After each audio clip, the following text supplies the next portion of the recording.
Are you guys ready? Alright, fantastic.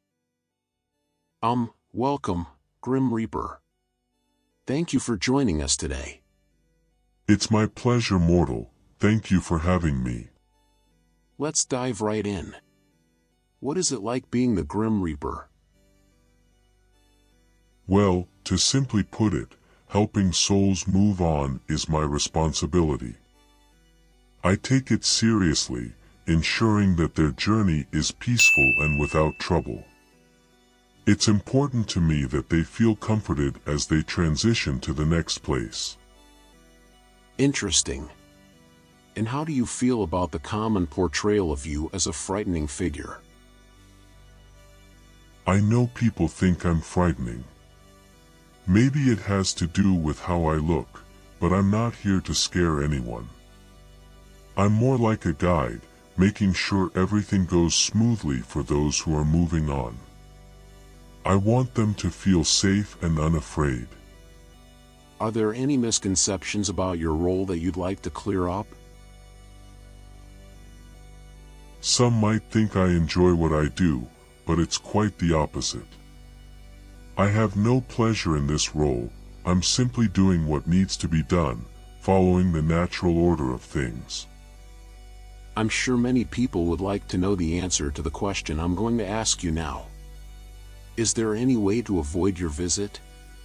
Unfortunately, there's no way to avoid my presence, but living a good life and cherishing every moment can make the journey more meaningful. It's important to embrace each day with gratitude and love. How do you handle the emotional weight of your job? Handling the emotions that come with my job is very difficult. I've learned to understand people's feelings while also keeping a bit of distance to stay strong. It's important to be there for them in their time of need. What have you learned from witnessing countless souls' final moments? Life is fragile and should be treasured. I've seen the significance of the moments we share with others. It's these connections that truly matter in the end, leaving behind a lasting impact. You have encountered millions of souls in your duty. Are there any memorable encounters that stand out to you? Every soul I meet has a unique story. For instance, I remember one young person who left behind a legacy of kindness, inspiring others even after they were gone. Their spirit continues to touch many hearts even today. And how do you view the concept of death in different cultures? It's fascinating to observe how different cultures perceive death. Each culture has its own beliefs and traditions, shaping the way they understand and cope with the concept of the end of life.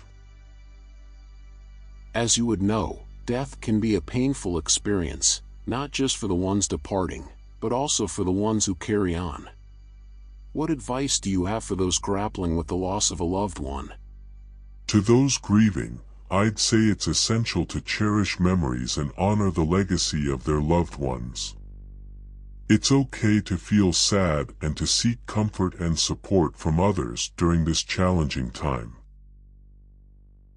Is there any message you'd like to convey to the living? My message to the living is to cherish every moment, appreciate the connections you have, and live a life that leaves a positive impact on others. It's crucial to make the most of every opportunity you get. You only get one chance to live this life. What do you think happens to the soul after you guide it? Well, once I guide a soul, I'm not certain about what comes next. They move on to something beyond this world, and that's a mystery that I'm not meant to comprehend or explain to others. How do you feel about the concept of an afterlife? The idea of an afterlife brings comfort and hope to many. While I don't know if it's a reality, it's a concept that provides solace and peace to those who believe in it, making the idea of the end easier to bear. But Like I've said, once I guide a soul, I'm not certain about what comes next. Have you ever questioned the nature of your own existence? Yes, I've pondered my own existence at times. However, I understand that I'm a part of a larger balance, playing a necessary role in the grand scheme of things. I embrace my duty with a sense of responsibility and purpose. As I've been talking to you, it seems that your existence is not as smooth as people may think. So, what keeps you going during difficult times? What keeps me going during tough times is the understanding that life is a continuous cycle.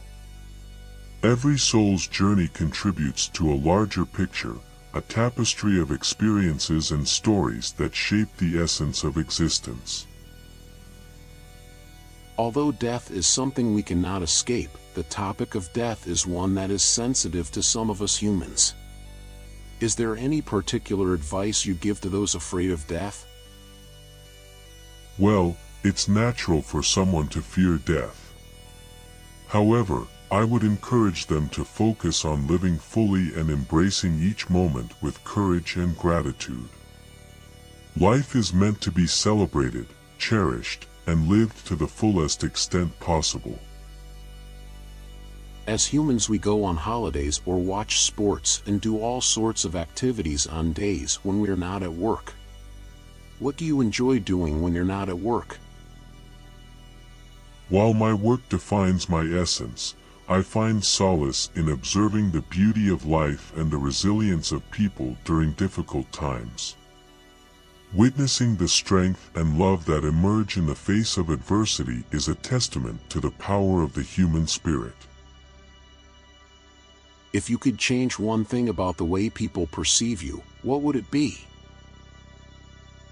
I wish people would not see me as something terrifying, but rather as a reminder to value every moment and every connection they have in this life. It is crucial to appreciate the people around you and the experiences that shape your journey. That was perfect. Thank you so much for sharing your insights with us, Grim Reaper. It has been truly enlightening. Again, thank you for having me. It was a pleasure to shed some light on my enigmatic role.